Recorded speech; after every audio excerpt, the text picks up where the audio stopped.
lo que hoy nosotros estamos predicando. A mí me ha tocado hoy ser la decana de la Facultad de Ciencias de la Educación y debo decirle que han sido muchos los principios de Hostos que me ha tocado poner en práctica.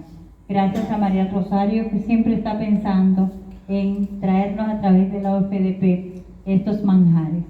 Y de verdad, cuando me hablaron de la presentación del libro, yo dije, fabuloso. Aquí tenemos un buen compendio que yo sé que vamos a poder compartir con nuestros estudiantes, con nuestros maestros de la Facultad de Ciencias de la Educación. ¿Qué más que decirle? Que los que tienen que hablar son ellos. El que tiene que hablar es el autor, porque son muchas las madrugadas que yo sé que han dedicado para que este libro sea una realidad. Bienvenidos, bienvenida a este espacio maravilloso. Muchísimas gracias por estar aquí.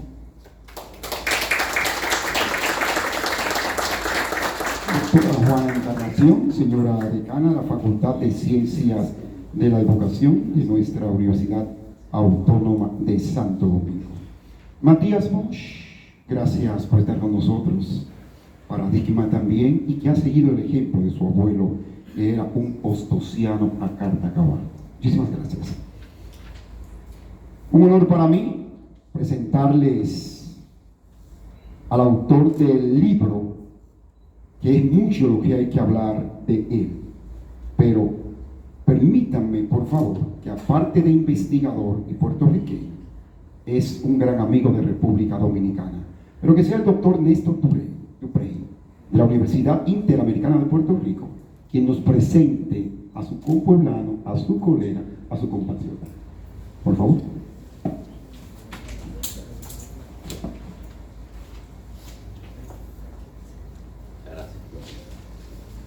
Muchas gracias.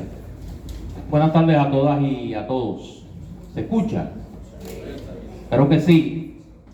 Y espero que a pesar de la hora, no se duerma. Que yo sé que esta es una hora.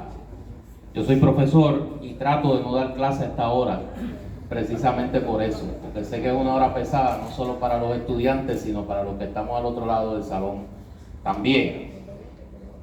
Autoridades universitarias, señora decana, miembros de la facultad, estudiantes, amigas y amigos todos, para mí es un privilegio estar aquí en la tarde de hoy, sobre todo en un salón que lleva el nombre, un edificio que lleva el nombre del maestro de América, Eugenio María de Hostos. Para nosotros los puertorriqueños es un motivo de orgullo, satisfacción, envidia y hasta cierto punto vergüenza cuando venimos a la República Dominicana y tenemos la oportunidad de ver el trato que recibe en esta tierra hermana Eugenio María de Hostos. Orgullo porque es un hijo de nuestra tierra, porque es, como dice su biógrafo, el maestro Marco Reyes Dávila, el puertorriqueño de mayor impacto a nivel continental y probablemente a nivel global. Satisfacción porque vemos que desde la educación, desde los valores cívicos, la herencia que dejó Hostos en América Latina y particularmente en esta República Dominicana sigue vigente. Envidia porque los que, como el autor, han dedicado gran parte de su vida a que el pensamiento y la acción de Eugenio María de Hostos sea conocida, quisieran en Puerto Rico la figura del maestro de América tuviese el reconocimiento que tiene aquí en la República Dominicana.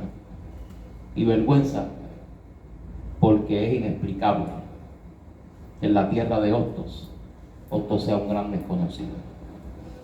Afortunadamente, ese desconocimiento que se vive de la figura de Eugenio María de Hostos debe tener punto final con la publicación de esta obra, donde el biógrafo y el biografiado se encuentran y un poco el faro, que es en este caso el autor, devuelve la luz a quien ha sido para él un guía, un inspirador, una obsesión constructiva, la figura de Eugenio María de Hostos.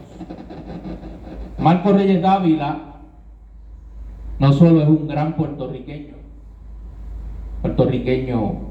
humilde y tenaz, sino que además tiene la virtud de ser poeta, la habilidad de ser ensayista y la disciplina de ser un gran escritor.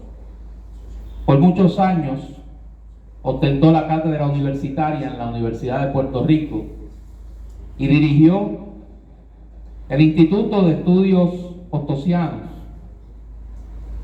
en Río Piedras, que es quizá la última gran iniciativa a nivel de Puerto Rico para intentar hacer un poco de la justicia que se le debe a Eugenio María de Hostos en nuestra tierra. La obra que tenemos hoy la oportunidad de conocer consta de 472 páginas, dividida en un preámbulo, un prólogo y 8 capítulos, y tiene 10 páginas de bibliografía. Ayudará, estoy seguro, a redescubrir la figura de Hostos, porque es el acercamiento biográfico más completo, más abarcador de la figura de Eugenio María de Hostos, desde que precisamente, desde una visión distinta, la visión del idealismo, Juan Bosch publicara, a raíz de su participación en la edición de las obras completas del maestro, un libro que pretendía ser un complemento a las obras completas de Eugenio María de Hostos y que resultó ser el primer descubrimiento de la conciencia política y social de esa figura inmarcesible para América Latina que es Juan Bosch en Hostos el Sembrador. Los capítulos de esta obra van desgranando la esencia de Eugenio María de Hostos a través de distintas miradas.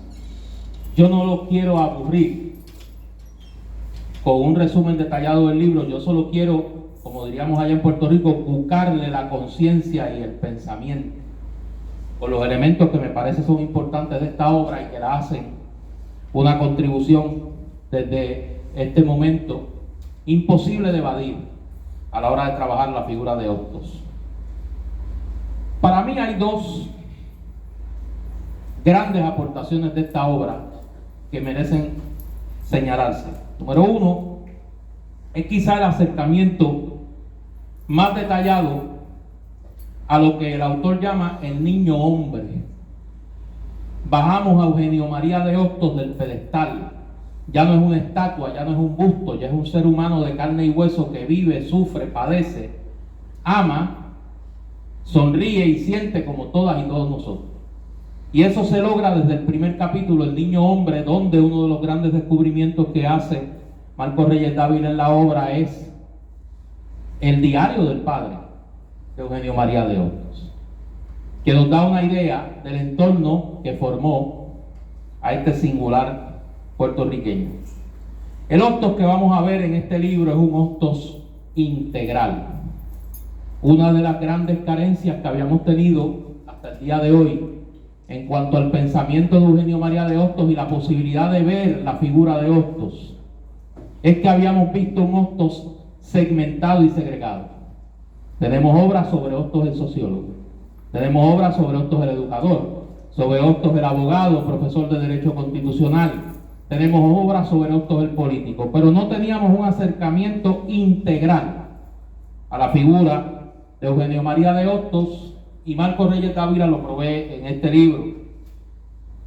Ese Hostos que vamos a ver es un Hostos donde su compromiso político revolucionario y su producción intelectual van tomadas de la mano.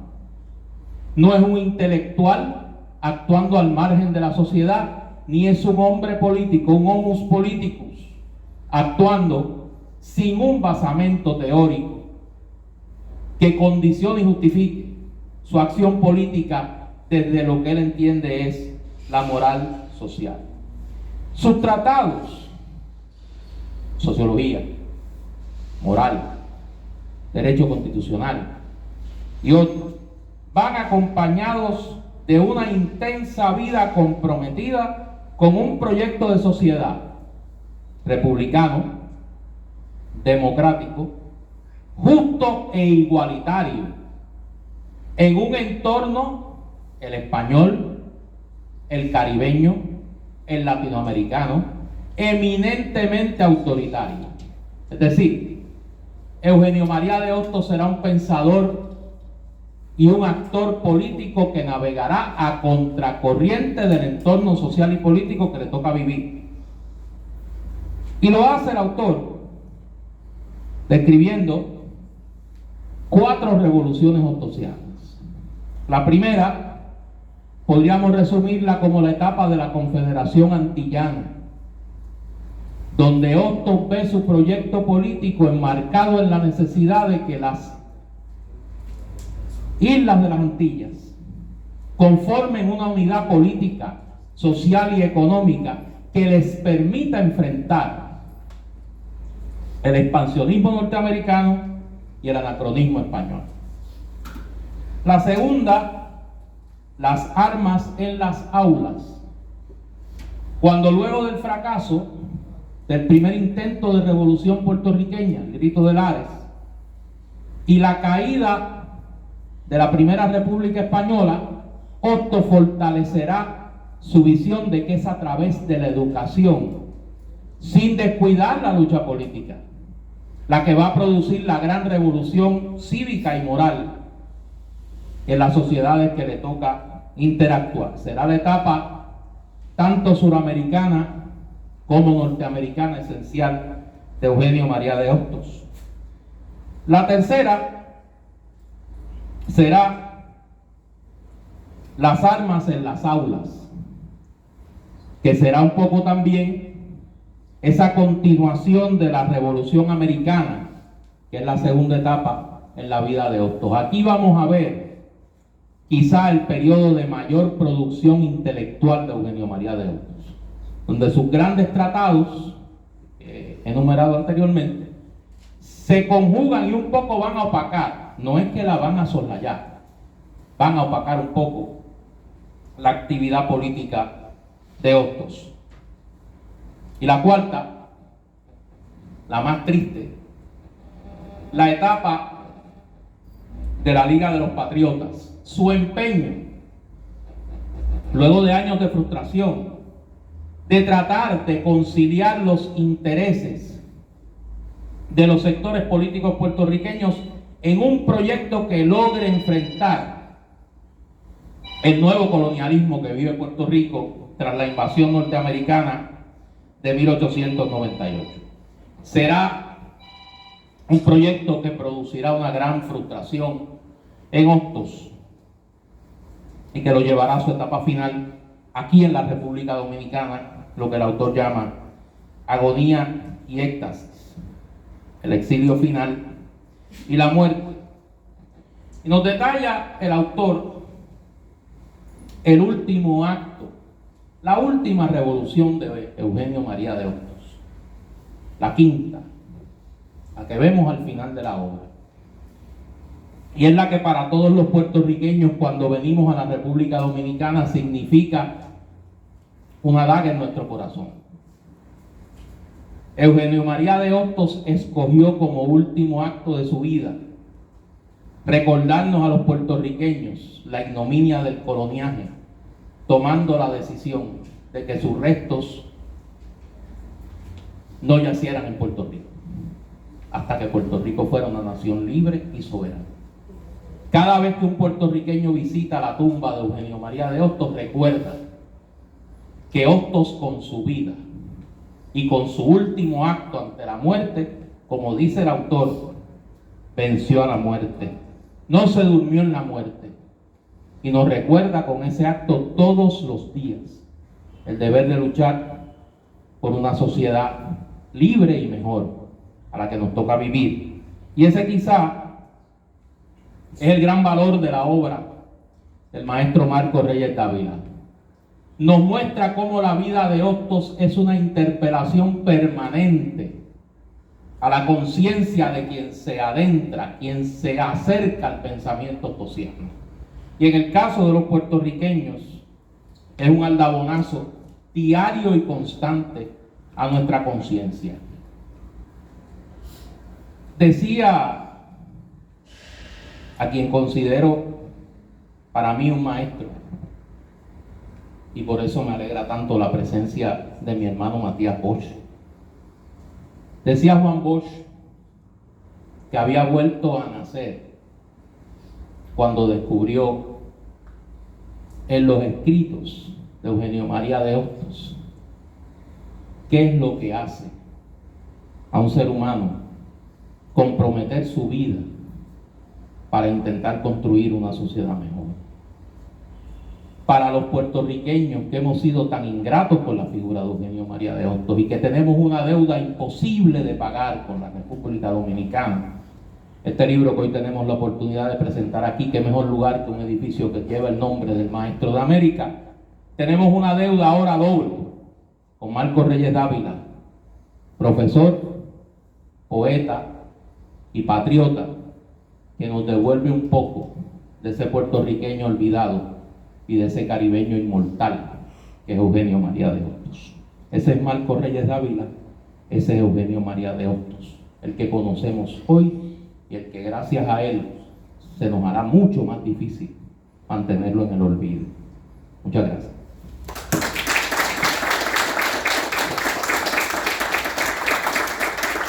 Doctor Néstor Duprey Salgado, de la Universidad Interamericana de Puerto Rico, ha hablado en esta puesta en circulación del libro Los días de su madrugada, Hostos, la biografía. ¿Por qué no? Vamos a escuchar ahora al autor de esta extraordinaria obra, doctor Marcos Reyes Dávila.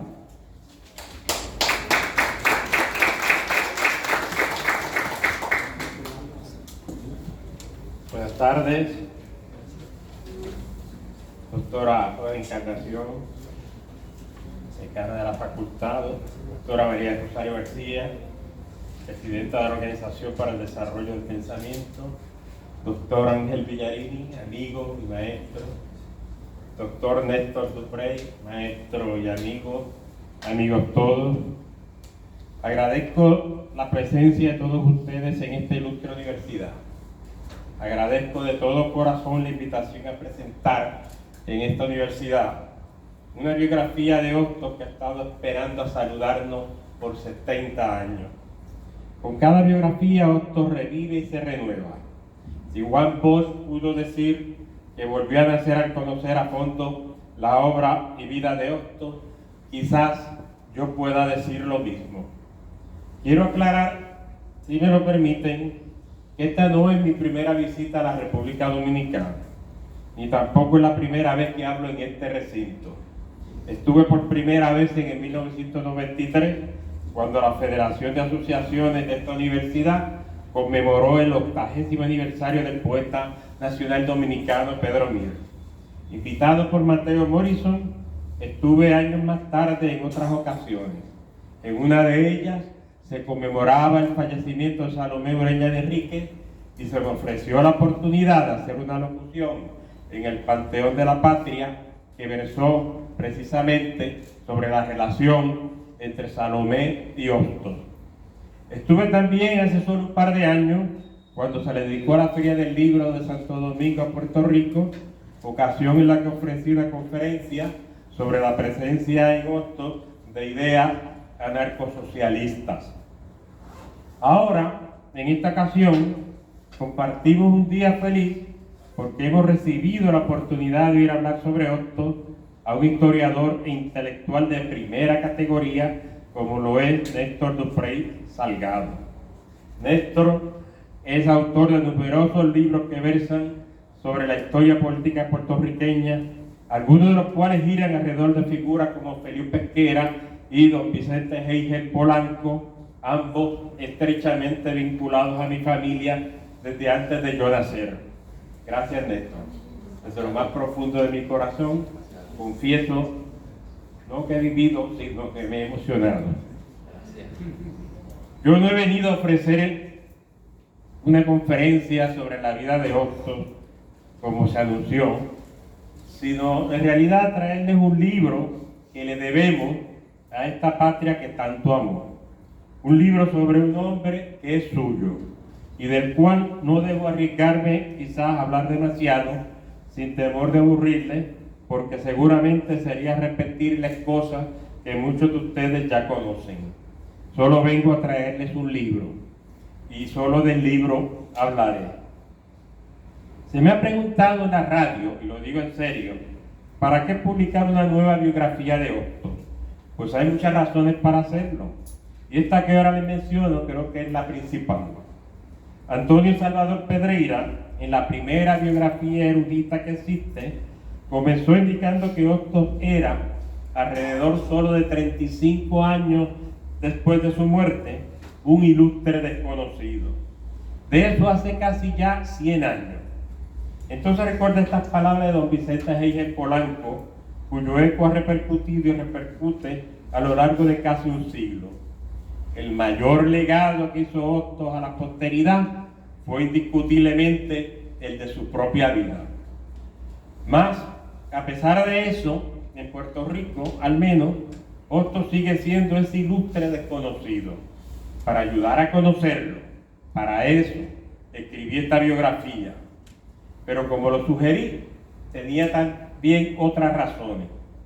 Y es que, sin descartar los méritos de las biografías precedentes, creemos que cada generación produce una interpretación, valoración y visión propia de la realidad. Nosotros hemos bebido, desde luego, de las biografías de Pedreira, de don Juan Bosch y otras. Pero además, hemos asimilado los frutos de innumerables estudios y nuevos textos sobre el tema que no pudieron ser considerados por sus biógrafos anteriores. Téngase en cuenta que desde hace más de 70 años no se publicaba una biografía que recorriera su vida de manera cronológica desde la cuna hasta el sepulcro, ni que actualizara el conocimiento alcanzado en el estudio de su obra intelectual y militante. Tampoco teníamos una biografía que tuviera en cuenta cómo su presencia y su legado se proyectó a lo largo de todo el siglo XX, o cómo pudiera impactar ese legado en esta época nuestra de civilización o muerte, como Hostos decía. Cuando mi última visita a Santo Domingo en el 2019, no solo estaba por cuarta o quinta vez visitándolo en el Panteón de la Patria, sino que me rodeé otra vez por las calles de la zona colonial, tomándole el aliento, y presentí sus pasos. Di con la capilla dominica donde estuvo la escuela normal, visité su patio trasero, donde hallé el busto de un Hostos tristísimo, que mira eternamente el rostro de Salomé. Esa vez estaba extendido cerca de la catedral un enorme cartel del Ministerio de Educación en el que compartían juntos don Juan Bosch y Hostos.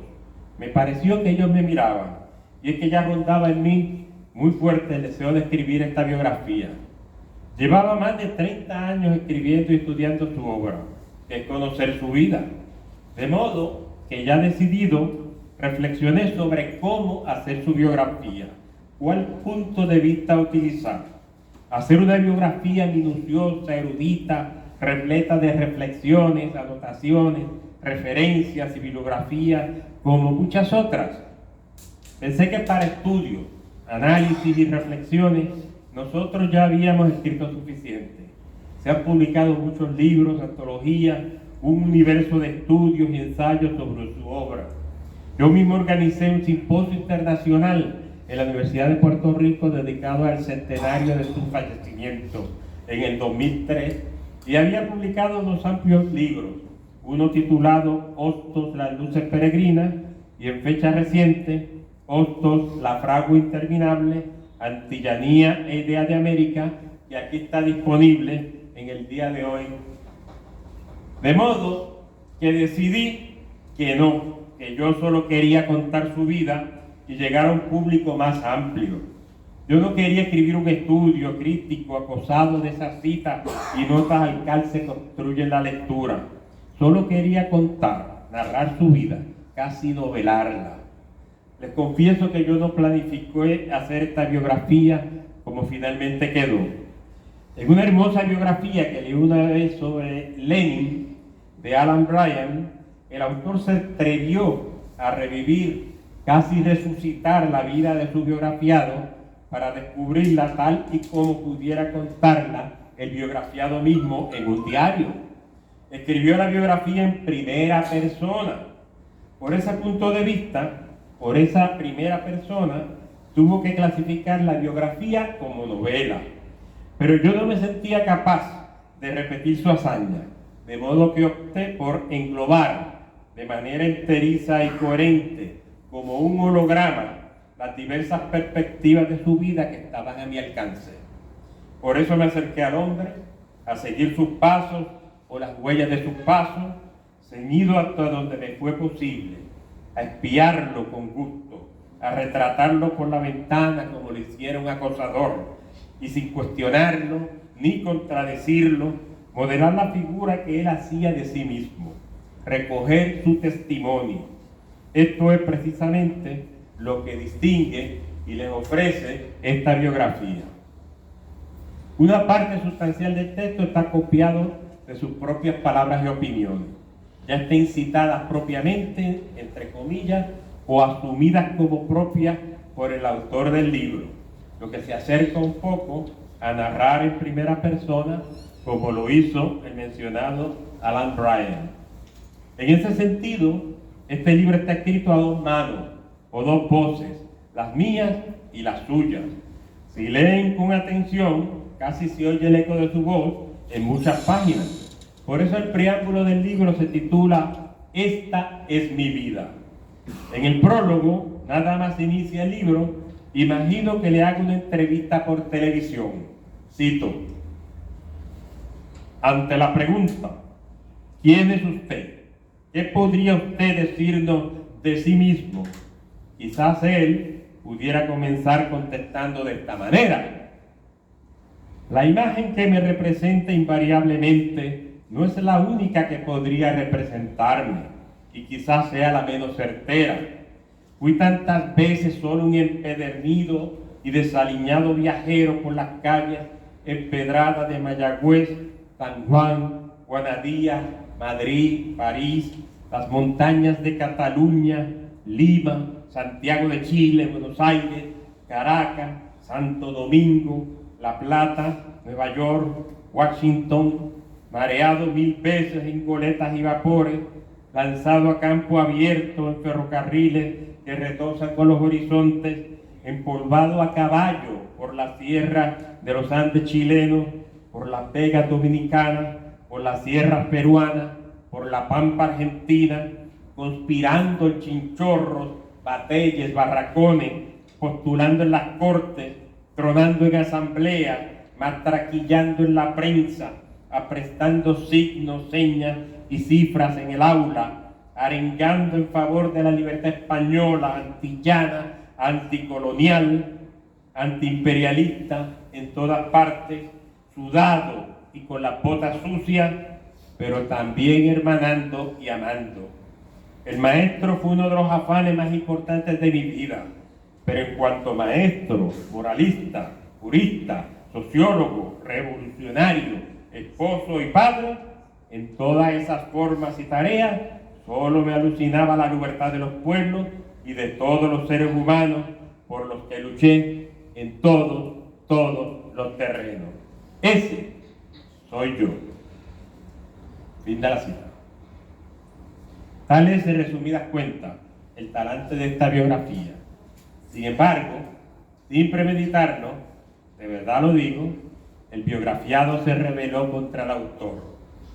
Y es que la vida de Hostos fue la fragua creadora de un hombre que no sabía descansar, que no sabía respirar sin ser útil a los demás. Vivió caldeando fuego y modelando hierro para espada o arados para siembra. Se abnegó no solo como maestro de aula o como gestor intelectual que abrió brecha con sus tratados de pedagogía, de moral, de sociología, de derecho, entre otros, pues se vertió también en la del conspirador incesante y del aventurero incontenible en la guerra de España, de Cuba, de la República Dominicana, de Puerto Rico, de la América nuestra. No le bastaba a su obrar solo interpretar y educar. El fin, como lo consignó otro famoso revolucionario, era transformar el mundo, hacer realidad la utopía soñada. Se le califica usualmente como un idealista y un utopista, pero ese idealismo no fue nunca para él, en él, una inerte visión del soñar, un mero vislumbre de deseo, sino una agenda de trabajo a realizar.